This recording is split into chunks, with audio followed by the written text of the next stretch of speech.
જય શ્રી કૃષ્ણ મિત્રો। સૌ પહેલાં તો અષાઢી બીજની આપ સૌની હાર્દિક શુભકામના।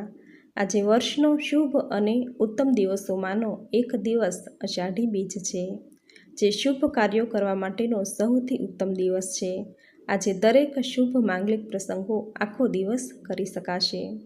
આખા વર્ષમાં અષાઢી બીજ એક એવો દિવસ છે કે જે દિવસે ભગવાન શ્રી કૃષ્ણ પોતાના ભક્તોને દર્શન આપવા નગર યાત્રા કરવા નીકળે છે। કહેવાય છે કે અષાઢી બીજના દિવસે ભગવાન શ્રી કૃષ્ણ સાક્ષાત પૃથ્વી પર દર્શન આપવા માટે આવે છે। આથી જ આ દિવસને પ્રભુ દર્શન કરવા માટેનો સૌથી ઉત્તમ દિવસ માનવામાં આવે છે। આ દિવસે ભગવાન શ્રી કૃષ્ણ બહેન સુભદ્રા તથા ભાઈ બળદેવ સાથે દિવ્ય રથ પર સવાર થઈ નગર યાત્રા કરવા નીકળશે। તો એવા શુભ પાવન દિવસે આ વિડીયોમાં રથયાત્રાની સુંદર કથા સાંભળશું। જો આપને કથા પસંદ આવે તો વિડીયોને લાઇક શેર કોમેન્ટ કરી, ચેનલ પર નવા છો તો ચેનલ સબસ્ક્રાઈબ કરી બાજુમાં બેલ આઇકન પ્રેસ કરી દેજો। ધન્યવાદ। તો કથા શરૂ કરીએ। મિત્રો, દરેક શુભ દિવસોએ વાર તહેવારે આપણે ભગવાનના દર્શન કરવા મંદિરે જઈએ છીએ, પરંતુ અષાઢી બીજ એક એવો દિવસ છે, એક એવો અવસર છે કે ભગવાન સ્વયં પોતાના ભક્તોને દર્શન આપવા તેની પાસે આવે છે। આ શુભ અવસર એટલે અષાઢી બીજના દિવસે ભગવાન જગન્નાથની રથયાત્રા, જે દર વર્ષે અષાઢ સુદ બીજથી શરૂ થઈ 10મા દિવસે સમાપ્ત થાય છે।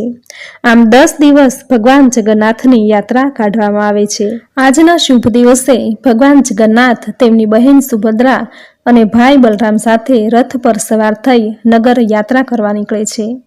ભગવાન જગન્નાથ એ સ્વયં પરમ પુરુષોત્તમ નારાયણનું જ સાક્ષાત સ્વરૂપ છે। આ કારણથી જ તે જગતના નાથ પણ કહેવાય છે। આ દિવસે ભગવાન જગન્નાથની રથયાત્રા કાઢવામાં આવે છે। આ રથયાત્રામાં સૌથી આગળ હોય છે તાલ ધ્વજ રથ, તેના પર બલરામજી સવાર હોય છે। તેમની પાછળ પદ્મધ્વજ રથ, તેમના પર સુભદ્રા બહેન સવાર હોય છે। છેલ્લે ગરુડ ધ્વજ રથ, જેને નંદી ઘોષ રથ પણ કહેવાય છે, આ રથ પર સ્વયં ભગવાન જગન્નાથજી બિરાજમાન હોય છે।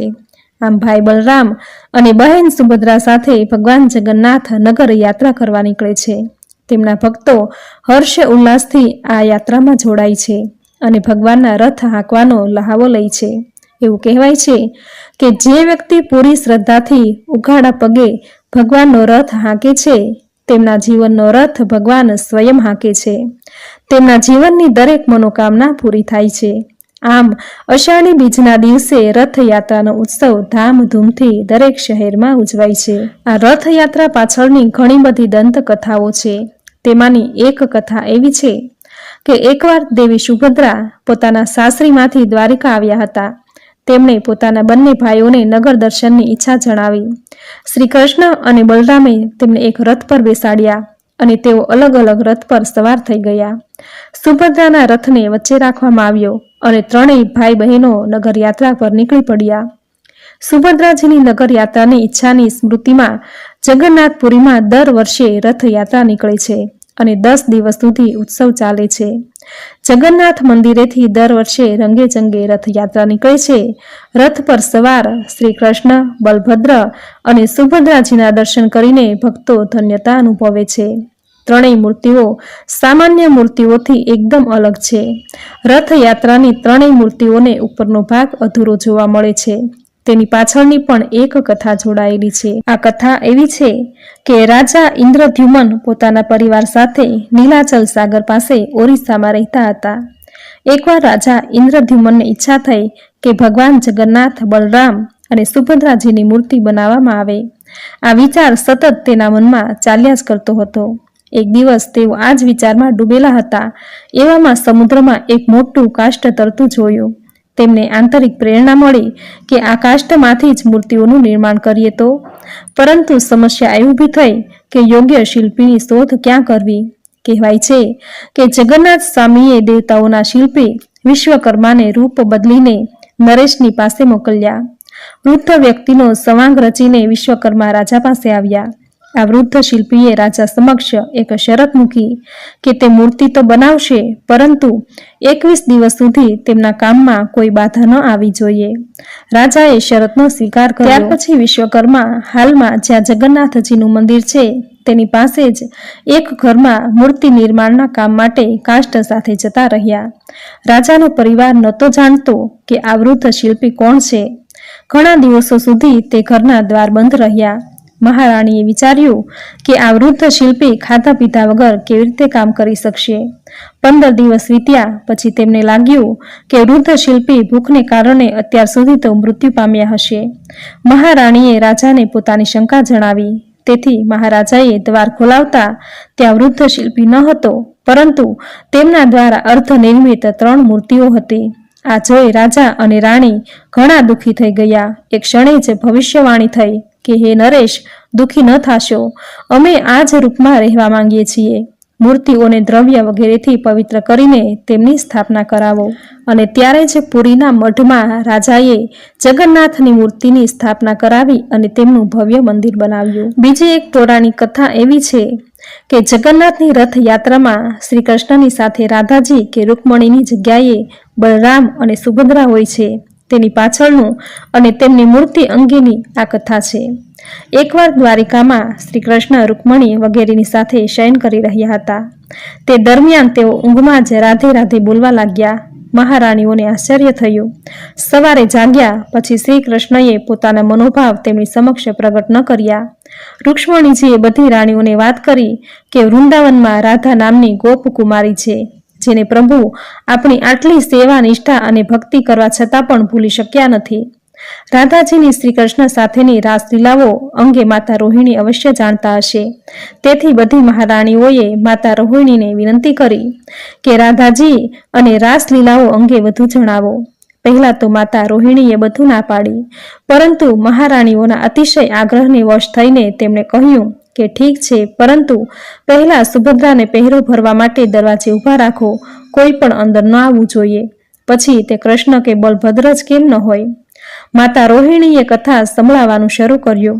થોડી જ વારમાં શ્રી કૃષ્ણ અને બલભદ્ર ત્યાં આવી પહોંચ્યા. જો કે સુભદ્રાજીએ તેમને દ્વાર પર જ રોકી લીધા. પરંતુ શ્રી કૃષ્ણ અને રાધાજીની રાસલીલાની કથા શ્રી કૃષ્ણ, બલરામ અને સુભદ્રાજી એમ ત્રણેયને સંભળાઈ રહી હતી, જે સાંભળીને શ્રી કૃષ્ણ, બલભદ્ર અદ્વૈત પ્રેમ રસનો અનુભવ કરવા લાગ્યા. બીજી તરફ સુભદ્રાજી પણ ભાવ વિહળ થઈ ગયા. એવામાં અચાનક નારદજીના આવવાથી તેઓ પૂર્વવત થઈ ગયા. નારદજીએ ભગવાનને પ્રાર્થના કરી કે હે પ્રભુ, તમારા જે મહાભાવમાં લીન મૂર્તિ સ્વરૂપમાં અમે દર્શન કર્યા છે તે સામાન્ય જન માટે પૃથ્વી પર હંમેશા સુશોભિત રહે. અને પ્રભુએ નારદજીને વરદાન આપતા તથાસ્તુ કહ્યું. તો મિત્રો, આ હતી ભગવાન જગન્નાથની અધૂરી મૂર્તિની કથા. આ મૂર્તિઓ હાલમાં પુરીના મઢના મંદિરમાં બિરાજમાન છે અને ભગવાન શ્રી કૃષ્ણનું હૃદય આ મૂર્તિમાં અત્યારે પણ ધબકી રહ્યું છે. આથી જ જગન્નાથના દર્શન કર્યા વગર 4 ધામની યાત્રા અધૂરી માનવામાં આવે છે. એવું કહેવાય છે કે ભગવાન વિષ્ણુ જગન્નાથપુરીમાં ભોજન કરે છે, રામેશ્વરમાં સ્નાન કરે છે, બદ્રીનાથમાં દર્શન આપે છે અને દ્વારિકામાં શયન કરે છે. સ્કંદ પુરાણમાં કહ્યું છે કે ભગવાન જગન્નાથની રથયાત્રાના દર્શન માત્ર જે વ્યક્તિ આ કળિયુગમાં કરશે તે ભવના ફેરામાંથી છૂટી વૈકુંઠને પ્રાપ્ત કરશે. જે વ્યક્તિ પોતાના હાથેથી રથયાત્રાનો આ રથ ચલાવશે તેનું જીવન પ્રભુ સ્વયં પોતાના હાથમાં લેશે. આમ આ પવિત્ર એવી અષાઢી બીજનો દિવસ એટલે ભગવાન જગન્નાથના દર્શન કરી પાવન થવાનો દિવસ. આ દિવસે દરેક શહેર મંદિરોમાં ભગવાનની રથયાત્રા કાઢવામાં આવે છે. લાલ પીળા રંગ અને ફૂલોથી સજાવેલા કાષ્ઠના આ રથમાં ભગવાન બિરાજમાન થાય છે અને તેના ભક્તોને સામે ચાલીને દર્શન આપે છે. ફણગાવેલા મગ, મઠ, જાંબુ, કેળા, ખીચડી, ગુવાર ફળી, કાકડી વગેરેનો પ્રસાદ વહેંચાય છે. એવું કહેવાય છે કે શ્રી કૃષ્ણ, બલરામજી અને સુભદ્રાજીને આ ત્રણેય રથોના શિખરનું જેને દર્શન થાય છે તે ખૂબ મોટું પુણ્ય અને મોક્ષને મેળવવાનો અધિકારી બને છે. રથયાત્રાના માત્ર શિખર દર્શન કરવાથી વ્યક્તિ જન્મ મરણના બંધનમાંથી મુક્ત થઈ જાય છે. તો મિત્રો, આજના આ વિડીયોમાં અષાઢી બીજ ક્યારે છે તેનું મહાત્મ્ય અને સુંદર કથા વાર્તા તમે પૂરી શ્રદ્ધાથી સાંભળી, જે સાંભળવી તમને જરૂર ગમી હશે. તો વિડીયોને લાઈક કરી કોમેન્ટમાં જય જગન્નાથ, જય શ્રી હરિ વિષ્ણુ, જય બેની સુભદ્રા, ભાઈ બલરામ જરૂર લખજો। ચેનલ સબસ્ક્રાઈબ કરી બાજુમાં બેલ આઇકન જરૂર પ્રેસ કરજો। આવી જ નવી ધાર્મિક માહિતી, નવી ધાર્મિક કથા સાથે ફરી મળીશું। ત્યાં સુધી આપ સૌને મારા જય શ્રી કૃષ્ણ।